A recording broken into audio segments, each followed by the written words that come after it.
안녕하세요, 이스모입니다. 오늘의 이스모 뉴스 시작해보도록 하겠습니다. 첫 번째는 엔비디아 관련 소식인데, 여러분들 이제 엔비디아 지포스 많이 사용하시고 계실 텐데 요즘 엔비디아 앱이 바뀌었다는 사실 알고 계십니까? 기존에는 엔비디아 익스페리언스라는 앱이 있었거든요. 근데 그게 상당히 평가가 안 좋았죠. 그래서 저만 해도 엔비디아 익스페리언스를 쓰지 않고 그냥 엔비디아 그래픽 드라이버 그걸 따로 깔아서 설치하고 있었는데, 요번에 엔비디아 쪽에서 엔비디아 앱이라는 걸 따로 개발을 해가지고 지금 배포를 하고 있거든요. 근데 이 엔비디아 앱을 사용하시는 분들이 좀 봐야 될 게, 엔비디아 앱을 깐 이후로 게임 프레임이 줄어들었다 이런 말이 좀 있다고 합니다. 보시면은 새로운 엔비디아 앱이 성능을 최대 15%까지 떨어질 수 있다라는 이런 뉴스가 있어요. 근데 이걸 알아보니까 엔비디아 앱이 문제라기보다는 엔비디아 앱에 포함되어 있는 엔비디아 오버레이가 문제라고 합니다. 이 엔비디아 오버레이가 뭐냐면은 이 엔비디아 앱을 설치하시고 게임 같은 거를 실행해 보시면은 이상한 게 약간 뜰 때가 있어요. 약간 게임하면 녹화를 해준다든지 이런 거에 사용하는 엔비디아 오버레이 앱이 있는데, 그거를 비활성화 시키면은 이런 문제가 사라진다고 합니다. 그래가지고 요즘 엔비디아 앱을 설치하신 다음에 게임을 실행했더니 뭔가 기분 탓인가?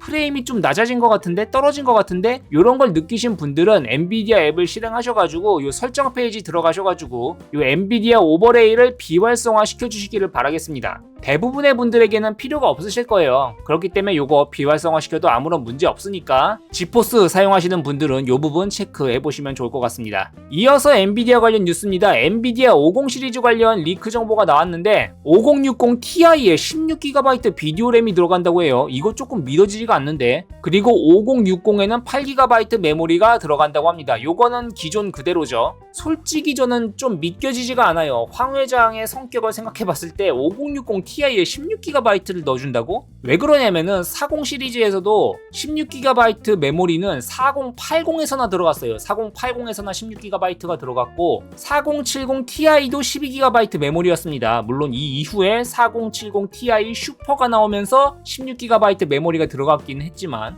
근데 5060 Ti에 16GB 메모리를 넣어준다고? 솔직히 말하면은 5070에도 16GB 안 넣어줄 것 같거든요, 황 회장이라면. 근데 5060 Ti에 16GB다. 이거는 좀 모르겠습니다, 솔직히. 진짜면 대단한 거겠죠. 아니면은 16GB 메모리를 넣어줄 가능성이 있는 시나리오를 생각해보자면은 성능이 그다지 좋지 않을 경우, 4060 Ti랑 5060 Ti가 성능 차이가 별로 안 나. 그래서 5060 Ti에 16GB 메모리 넣어주면서 야, 성능 별로 안 올라갔지만 대신 메모리 빵빵하게 넣어줬어. 요 정도 시나리오가 생각되거든요.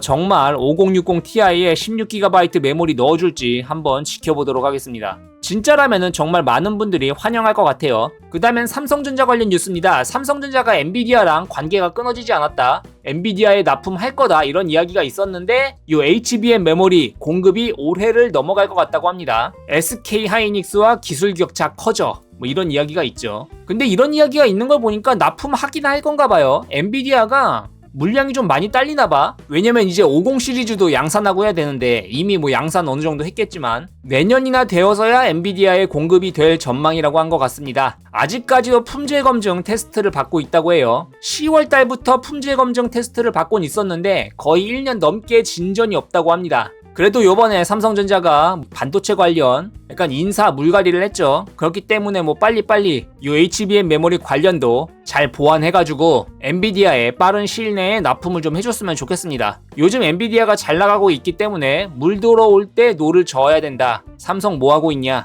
빨리빨리 양산해가지고 엔비디아에 납품이 잘 됐으면 좋겠습니다. 그 다음엔 TSMC 관련 뉴스입니다. 2나노 공정 굉장히 성과가 좋은가 봐요. 엄청난 성능 및 효율성 개선이 됐다고 합니다. 삼성이랑 뭔가 좀 다르죠. 물론 삼성도 이번 2나노 공정에 사활을 걸었다 라고 말은 했는데 TSMC는 실제로 결과를 보여주고 있는 모습이죠. 2025년, 그러니까 내년, 얼마 안 남았잖아요.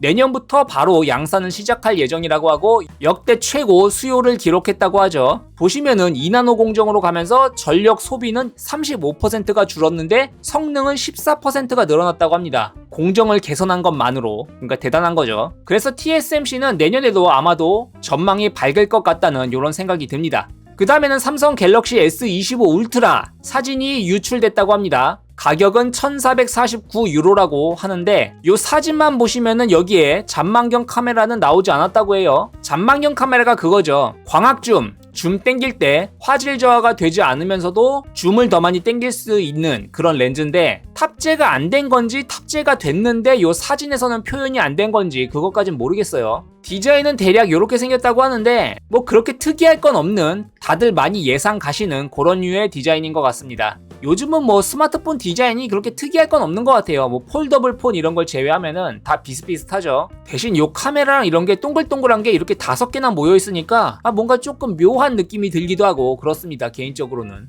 그리고 이게 정말인지 모르겠는데 이게 가장 환영할 만한 소식인 것 같아요. 북유럽 가격 기준이긴 한데 갤럭시 S25 시리즈 가격이 S24 시리즈 가격이랑 동일할 거라고 합니다. 요번 갤럭시 S25에 스냅드래곤 8 엘리트 요게 탑재가 되면서 가격이 많이 상승할 거라는 이야기가 있었거든요. 근데 요 소식대로 만약에 갤럭시 S25가 갤럭시 S24 시리즈랑 가격이 동일하게 그렇게 유지가 된다면은 요거는 상당히 환영할 만한 그런 소식이 아닐까 생각이 됩니다. 부디 요 루머가 진짜이면 좋을 것 같습니다. 그 다음에 애플 관련 뉴스입니다. 애플이 새로운 힌지 디자인 특허를 공개했다고 해요. 애플이 계속 폴더블 폰 이런 걸 만들 것이다 이런 이야기가 있어 왔는데 요런 힌지 디자인 특허 이런 거를 계속 내놓는 걸 보면은 뭔가 애플도 생각하고 있는 게 있는 것 같긴 합니다. 물론 이런 특허를 제출한다고 해가지고 100% 제품이 나온다는 건 아닌데 계속해서 이런 류의 리크가 뜨는 걸 보면은 애플도 뭔가 생각하고 있는 게 있는 것 같죠. 뭐 힌지 디자인, 뭐 경첩 부분 이런 거 특허 같은 거를 제출하고 있는 것 같아요. 이런 식으로 힌지가 딱딱딱딱딱 접히는 이런 힌지 디자인도 공개를 했고요. 요 루머와 더불어서 이런 뉴스가 있습니다. 월스트리트 저널에서 나온 뉴스인데 아이폰 17 에어는 예상보다 저렴할 것, 그리고 폴더블 아이폰은 2026년에 출시 예정이라는 이런 뉴스가 떴습니다. 아이폰 17 에어는 제가 몇 번 이야기 드린 적이 있었는데 약간 얇게 디자인된 아이폰이 나올 거라는 이야기가 있었죠. 대신 카메라는 하나인가? 2개인가? 이렇게 달렸고 굉장히 얇게 나온 약간 저가형 모델이라고 해야 되나요? 아이폰 SE랑 일반 아이폰 사이의 간격을 메울 이런 세그먼트의 제품인 것 같은데 지금까지 계속 약간 지지부진한 디자인이었잖아요. 아이폰이 맨날 똑같았잖아 디자인이. 그래서 뭔가 혁신을 주려는 그런 시도라고 생각이 된다고 합니다. 월스트리트 저널에 따르면 아이폰 17 에어는 $900 이하의 가격대에서 판매가 될 거라고 해요. 그러니까 맥북 에어 같은 그런 류의 역할을 해주는 것 같아요. 에어 시리즈가. 맥북도 이제 맥북 프로가 고급형, 맥북 에어가 약간 저가형 이런 이미지잖아요. 그래서 아이폰도 아이폰이랑 아이폰 프로는 약간 고가형, 아이폰 에어는 약간 저가형,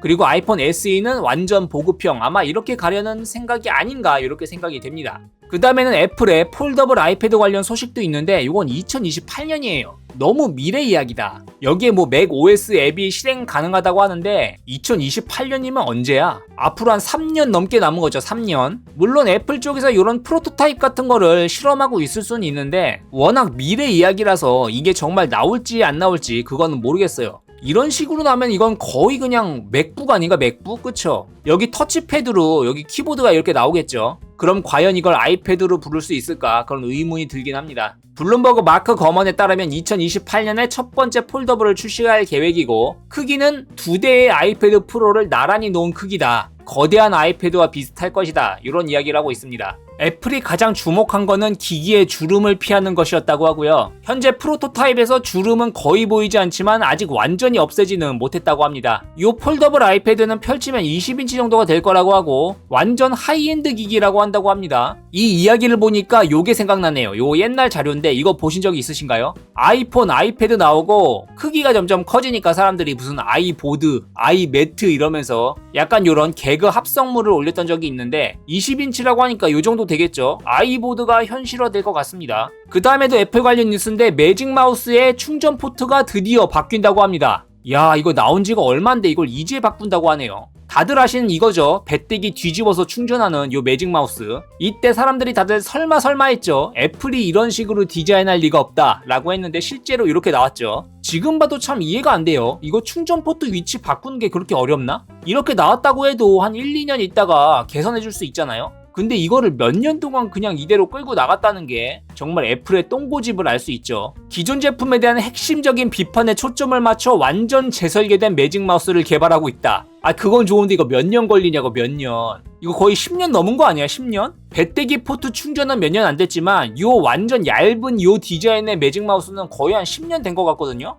근데 이제 와서 이거를 바꾼다고? 애플이 현대에 더 잘 맞는 것을 고안하는 것을 목표로 하고 있다고 해요. 인체공학적 특성에 대해 비판해 왔으며 장시간 사용하기 불편하다. 이거 진짜 그렇죠. 제가 예전에 아이맥을 썼었던 적이 있는데 진짜 그때 트랙패드만 썼어요. 트랙패드. 매직 마우스는 그냥 박스 안에 들어있었어. 생긴 게 이뻐가지고 몇 번 써보려고 했는데 뭐랄까? 이 맥 시스템에서 마우스를 쓰면은 뭔가 마우스의 움직임? 가속도 설정? 이런 게 뭔가 안 맞아, 이상하게. 아마 여러분들도 이거 체험해 보셨을걸요. 맥 쓰신 분들은. 맥에서 마우스 써보면은 뭔가 느리다고 해야 되나? 모르겠는데 뭔가 마우스 이거 커서 움직이는 느낌이 뭔가 어색해. 근데 웃긴 게 터치패드는 되게 잘 되거든요. 근데 매직 마우스는 이상하게 좀 이상하더라고요. 그래서 드디어 요거를 개선하려는 의지를 가지고 있다고 해요. 이게 언제 나올 거냐? 12에서 18개월 후에 출시될 예정이라고 해요. 아직 많이 남았네. 아마 2026년 어느 때쯤에 발매가 될 예정이라고 합니다. 한번 새로워진 매직 마우스 어떻게 나올지 기대해 보도록 하죠. 그 다음에 애플 앱스토어 관련 뉴스인데 미국에서 2년 연속 테무가 가장 많이 다운로드된 무료 iOS 앱이라고 합니다. 저는 알리익스프레스는 많이 사용하는데 테무는 아직 사용해 본 적이 없거든요. 한번 들어가 보기는 했는데 뭔가 제품들이 이상하게 잘 믿음이 안 가던데 저만 그런지 모르겠어요. 알리익스프레스에 너무 익숙해져서 그런가? 막 그렇게 싼지도 모르겠고 그래서 저는 테무를 이용해 본 적은 없는데 미국에서는 상당히 잘 나가나 봅니다. 2년 연속 1위라고 하니까 대단하죠. 그리고 2위는 스레드고요. 이것도 신기하네. 미국에서는 스레드를 많이 쓰나 봐요. 뭐 인스타그램 빨 아니냐 이렇게 생각하실 수도 있는데 인스타그램보다 순위가 높죠. 2위니까. 3위는 틱톡, 4위는 챗 GPT, 5위는 구글. 야, 챗 GPT가 구글보다 순위가 높아 이제. 정말 검색 시대에 종말이 오는 것인가? 이런 생각이 들기도 하고 이런 거를 보면 참 신기합니다. 근데 미국이 틱톡 이런 거 막 규제한다고 하지 않았나? 이제 트럼프가 돼가지고 막 관세 매긴다 이렇게 하면은 또 어떻게 될지 모릅니다. 이런 거 틱톡 사라질지도 모르고 그리고 테무에서 쇼핑하는 미국인들도 이제 미국 들어올 때 관세 맞아가지고 별로 싸지 않은 가격에 구매하게 될지도 모른다. 어떻게 될지 모르겠습니다. 트럼프가 대통령이 된 미국에서 어떤 일이 벌어지게 될지 내년부터 한번 흥미진진하게 살펴보도록 하죠. 그 다음에는 닌텐도 스위치 2 관련 뉴스인데 닌텐도 스위치 2가 내년 새해 시작과 동시에 공개가 될 수도 있다고 합니다. 물론 이건 루머입니다. 루머. 실제로 일본은 연말연시 휴가가 굉장히 길거든요. 제가 아는 분도 12월 27일인가? 그때부터 1월 6일인가? 그때까지 휴가라고 하는데 그러니까 휴가가 거의 2주 정도 되는 거죠. 굉장히 오랫동안 연말연시 휴가를 즐기는데 그때 닌텐도 스위치 2가 공개가 되면은 정말 난리가 날 것 같습니다. 그리고 연말연시 때는 뭐 중국인, 한국인들도 여행 엄청 가거든요. 정말 그때 나오면은 막 줄 서고 막 되팔렘 하려고 하고 장난 아닐 것 같은데 실제로 어떻게 될지는 이제 며칠 안 남았죠. 내년이 되면 알 수 있을 것 같습니다. 방금 뉴스랑 이어져서 닌텐도 스위치 2 관련 뉴스인데 닌텐도 스위치 2에서는 홀 이펙트 센서 조이스틱이 탑재될 예정이라고 합니다. 이거 제발 진짜면 좋겠어요. 닌텐도 스위치 전작에서 이 아날로그 스틱 쏠림 문제가 상당히 심했거든요. 근데 요거는 아날로그 스틱 쓰는 게임패드는 다 있어. 엑스박스도 있어. 그래서 요즘 출시되는 게임패드에는 홀 이펙트 센서가 많이 사용되는데 이게 그렇게 비싸지도 않아요. 막 알리익스프레스에서 10,000원에 파는 게임패드에도 홀 이펙트 센서가 탑재되고 합니다. 단가도 얼마 안 하는 것 같은데 닌텐도 스위치 2에 제발 이 홀 이펙트 센서 적용된 조이스틱이 좀 탑재가 되었으면 좋겠습니다. 언제까지 이 조이콘에 문제 생겨가지고 뭐 AS 보내고 할 겁니까? 차라리 시원하게 홀 이펙트 센서 써가지고 이런 아날로그 스틱 센서 쏠림 문제 해결하는 게 훨씬 좋지 않을까 이렇게 생각이 됩니다. 그 다음에는 레드미 터보 4 관련 뉴스입니다. 요게 포코 F7일 가능성이 크죠. 왜냐면 전작이었던 레드미 터보 3가 포코 F6였으니까. 제가 사용하고 있는 스마트폰이기도 합니다. 포코 F6는. 요 이미지가 유출되었는데 요 정도 디자인으로 나온다고 해요. 요거 상당히 디자인 괜찮아 보입니다. 가장 눈에 띄는 거는 요쪽 카메라. 요 카메라 사이즈가 줄어들었어요. 제가 포코 F6 리뷰하면서 제가 깠던 부분이 있죠. 요 카메라 요 사이즈 쓸데없이 크다. 이거 디자인이에요. 디자인. 실제로 센서가 커가지고 이렇게 큰 게 아닙니다. 일부러 카메라가 좋아 보이려고 이렇게 디자인을 한 거야. 카메라를 넓게. 그거 너무 크잖아요. 카메라가 쓸데없이 큰 거라니까. 쓸데없이. 근데 요 레드미 터보 4 그러니까 포코 F7에서는 이렇게 카메라 사이즈가 살짝 줄어들었죠. 이게 작아졌다고 해서 카메라 성능이 줄어들진 않았을 거예요. 아마도. 그렇기 때문에 상당히 이 정도면은 정갈하게 심플하게 괜찮아졌다 이렇게 생각이 되고 그리고 이게 진짜인지 모르겠는데 상단 베젤, 하단 베젤, 좌우 베젤이 완전 동일해요. 포코 F6까지만 해도 하단 베젤이 살짝 두꺼웠거든요. 근데 요번 포코 F7에서는 상단 베젤, 하단 베젤, 좌우 베젤이 완전히 동일한 밸런스로 이렇게 보여집니다. 요 부분이 상당히 괜찮아 보이네요. 그리고 루머이긴 하지만 디멘시티 8400 칩셋이 들어갈 거란 이야기가 있습니다. 거기에 추가로 레드미 터보 4 관련 소식이 또 있는데 요번에는 레드미 터보 4 프로라는 모델이 공개될 거라고 해요. 여기에는 스냅드래곤 8S 엘리트 칩셋이 탑재될 거라고 해요. 스냅드래곤 엘리트 모델에도 S가 붙은 염가형 모델이 나올 건가 봅니다. 아마도 내년 4월 정도에 출시될 예정이라고 하는 것 같습니다. 제가 사용하고 있는 포코 F6에는 스냅드래곤 8S 젠 3가 들어갔죠. 약간 레드미 터보 시리즈에는 S 시리즈가 들어가는 게 약간 전통이 되지 않을까 이런 식으로 생각이 됩니다. 물론 그냥 레드미 터보 4에는 디멘시티가 들어간다고 하니까 그거는 조금 다른 부분이긴 하죠. 안투투 스코어는 200만 점을 넘을 거라고 합니다. 그래서 요번에 터보 4 프로라는 모델까지 나오면은 이거 너무 좀 많이 파편화가 되는 것 같은데 시리즈를 한번 좀 제대로 정리를 해줬으면 하는 이런 바람이 있습니다.